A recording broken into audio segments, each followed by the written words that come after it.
Bonjour Patricia. Bonjour Anne. Bonjour tout le monde. Bonjour tout le monde. Alors Patricia, aujourd'hui on va parler de la glande pinéale et du troisième œil. Bon, donc on peut avoir une glande pinéale quand même un petit peu diminuée en capacité parce qu'elle peut être polluée. Donc une fois qu'elle est dépolluée, on peut l'activer. Ou est-ce qu'on peut l'activer même si elle n'est pas... Alors il y a plusieurs types d'activation. On va dire il y a l'activation de base. Okay. Et après, comme beaucoup de systèmes dans notre être, certains auront sûrement entendu parler de la Merkaba, du Taurus, de trucs comme ça. Mais il y a aussi les différents organes et autre chose. Yann Lipnik en parle notamment dans ce qu'il enseigne. Il peut y avoir différents niveaux d'activation sur ces éléments-là. Et selon là où on en est rendu dans notre évolution énergétique et spirituelle, on va avoir accès à plus ou moins de niveaux d'activation.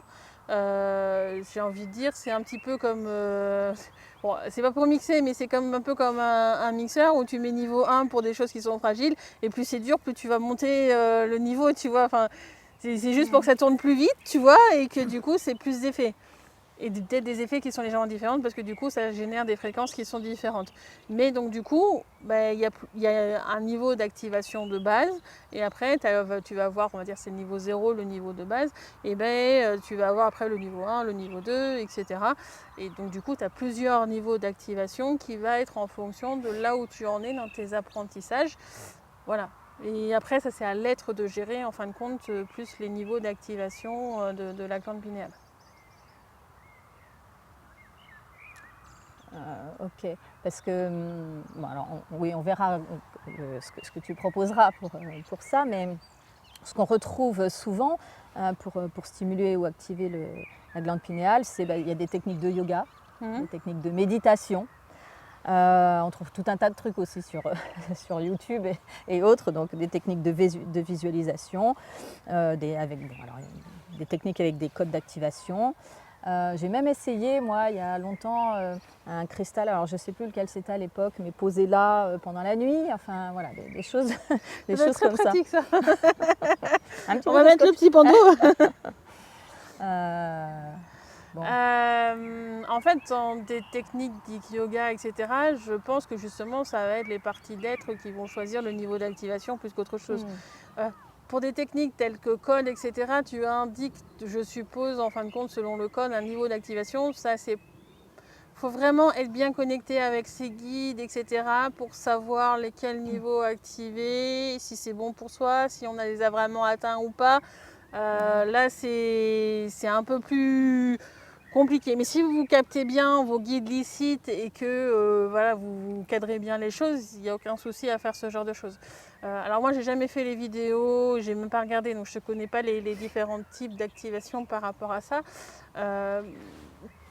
Mais en soi, je pense que oui, des techniques un peu yoga où on se concentre dessus, etc., ça peut être bénéfique.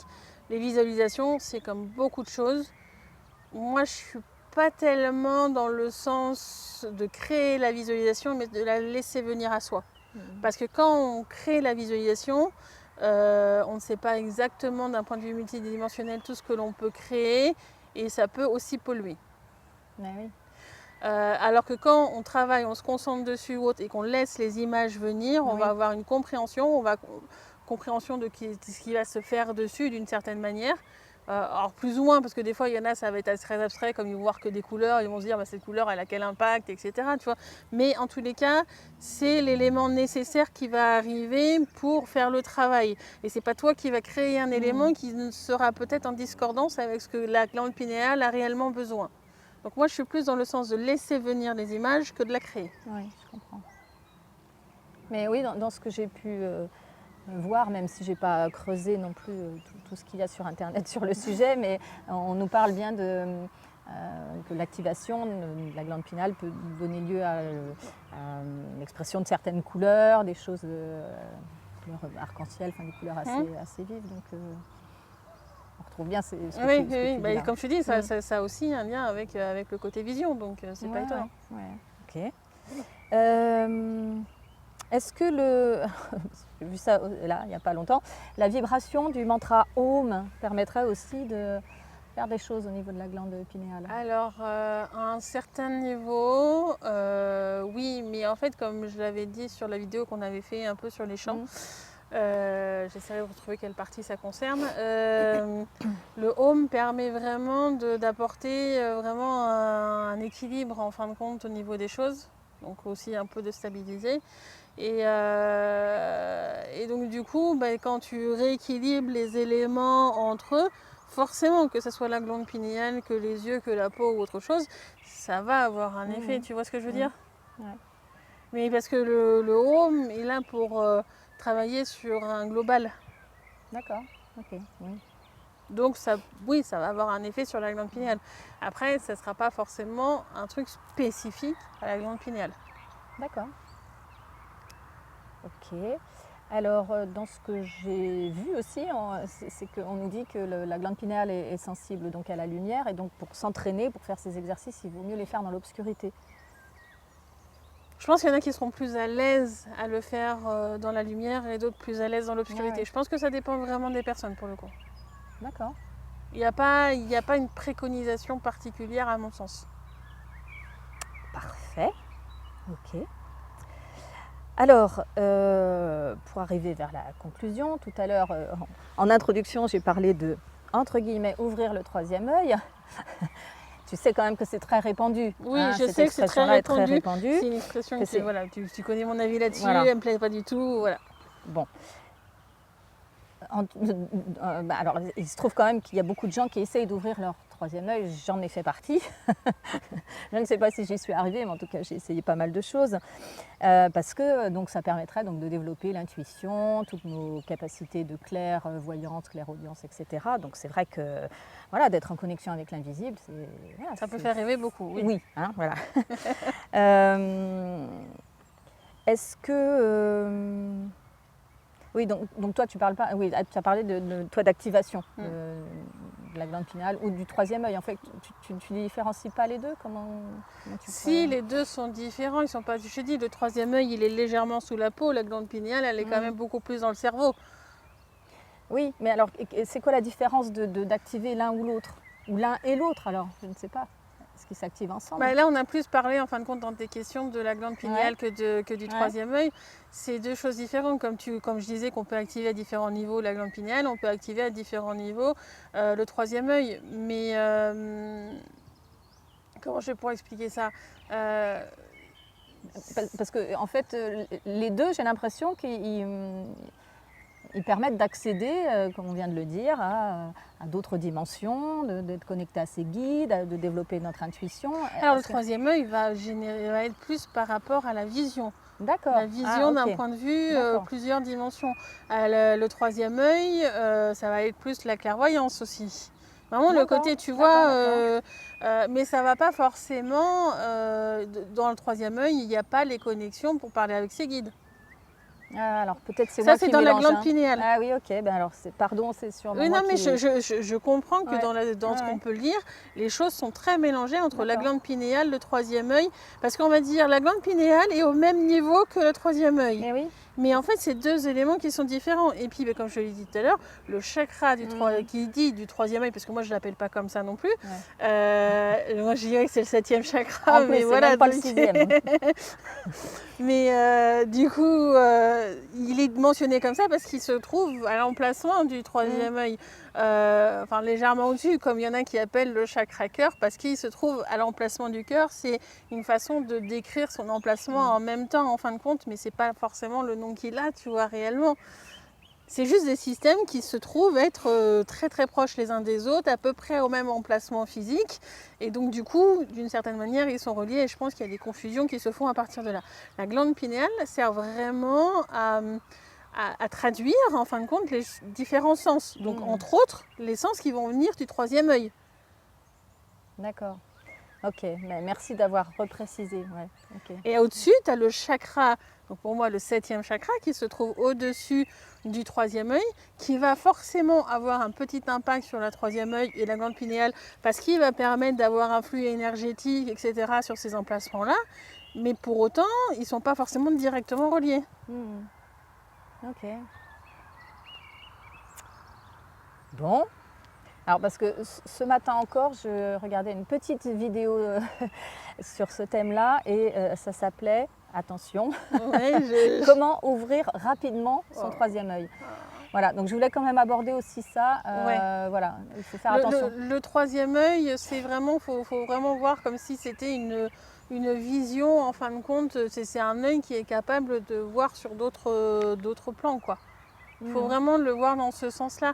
Donc, à partir du moment où tu perçois plein d'éléments, etc., sur d'autres plans, ça va aider ton intuition. Mais c'est pas forcément directement l'intuition. Ah.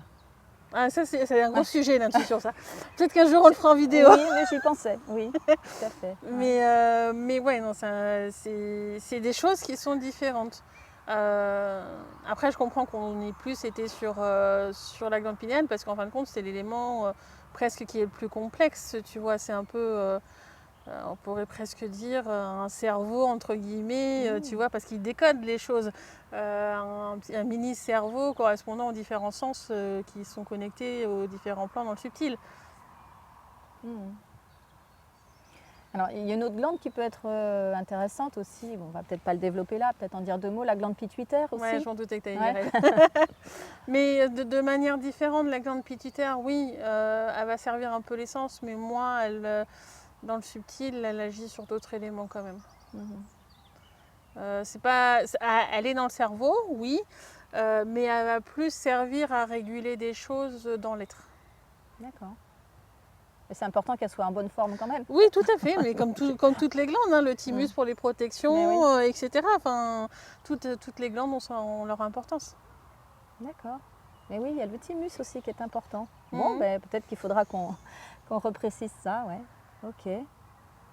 Bon, donc peut-être éviter de confondre le chakra du troisième œil. Je comprends l'appellation parce qu'il se situe à ce niveau-là, donc ça permet de situer les choses, mais c'est pas pour autant que c'est un nom qui permet de le décrire.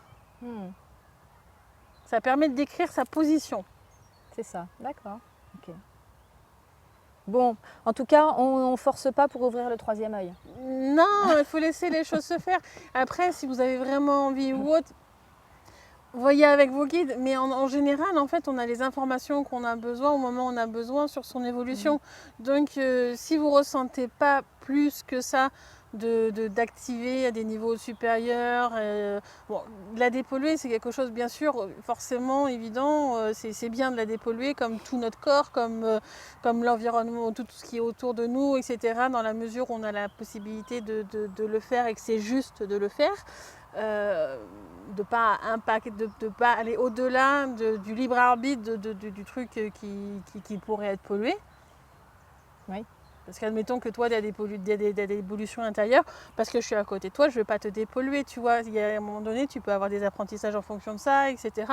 Tu as plusieurs choses qui peuvent venir sur ton chemin pour que tu comprennes les choses par toi-même. C'est pas forcément à moi de le faire à ta place, tu vois. Donc, il y a toujours ce côté libre arbitre et ne pas impacter le chemin de la personne ou de la conscience qui est à côté de nous. Mais en soi, pour soi-même, bien sûr que c'est important de dépolluer au maximum. Par contre, tout ce qui va être activer plus, ouvrir plus, ouvrir, j'aime pas ce terme, je suis désolée, mais si j'irais plus activer plus et la rendre plus efficace peut-être sur certains plans, par rapport à certaines fonctionnalités, ça c'est des choses qui vont dépendre des capacités que vous allez avoir et en fin de compte de votre chemin. Donc là, vraiment bien vérifier avec votre guide. Toujours les guides licites bien sûr, de ce qui est mieux pour soi en fin de compte. Il ne faut pas chercher à forcer les choses pour les forcer. Il faut essayer de comprendre ce qui est juste pour nous. Merci de ce rappel, toujours le même. Oui, non, mais c'est important. Oui. Ok, ben alors c'est vrai que encore une fois, il y a quelques années, ça m'avait beaucoup intéressé ce sujet-là pour moi-même et j'ai essayé de faire des choses. Encore une fois, je ne sais pas si ça a fonctionné et en fait, ça ne m'intéresse plus de le savoir. Enfin, oui, parce que c'est plus nécessaire pour toi d'apprendre de dire, tu n'es plus dans le mental vis-à-vis de ton évolution. Donc, ce n'est pas quelque chose vers lequel tu vas aller naturellement. Mais j'avoue que ce que j'ai trouvé sur YouTube notamment, toutes ces vidéos, là, je me suis dit, oh là là, ouais. Bah, Ok. ce qui est bien, c'est que dans l'évolution, enfin moi j'ai vu ça pour beaucoup au niveau de mes clients, de personnes qui m'environnent ou autres. C'est vrai que quand ils commencent à décider, bon, bah, je veux faire les choses de manière licite, je fais appel à la justice Mhm. licite, des petits trucs comme ça, ils développent un vrai, enfin moi ce que je dirais un discernement, hein, ou intuitivement, sans que forcément que je leur parle ou autre, des fois c'est eux, ah tiens j'ai regardé ça, ça me paraissait bizarre et tout, et on en discute après derrière, mais c'est pas moi qui vais être amenée à me dire ça c'est pas juste ou ça Bien c'est sûr. machin chose, c'est Mhm. le discernement va vraiment venir intérieurement et c'est une technique qui peut être longue, qui n'est pas forcément toujours évidente parce que moi je sais, j'ai certains clients qui sont extrêmement attaqués et le problème avec la justice licite, c'est que ben, pour porter plainte d'une certaine manière, pour faire une demande en justice dans le subtil, il faut qu'il y ait eu l'attaque qui ait eu lieu. Donc il peut y avoir des grosses douleurs et autre chose. Mhm. Après on va réparer. Mais du coup, c'est pas bloquer les choses ou autres, mais du coup ça a un impact à plus long terme. Mhm. Et ça, des fois, pour certains, c'est compliqué parce qu'ils sont déjà rendus à des niveaux d'attaque et de détérioration qui sont compliqués. Mais en même temps, c'est ce qui, pour moi, à mon sens, permet de mieux avancer sur son chemin. Bon, bah, écoute, on va continuer d'avancer à notre rythme et puis s'écouter du mieux qu'on peut. Ouais, Voilà. Merci pour toutes ces infos donc, sur merci à la toi. glande pinéale et donc le troisième œil. Et on attend donc l'exercice Ouais. pour bientôt. Oui, bah, juste après ces vidéos, je pense. Hein. Ok. Très bien. Eh ben, merci à tous Merci, et à très bientôt. à bientôt, au revoir. Au revoir.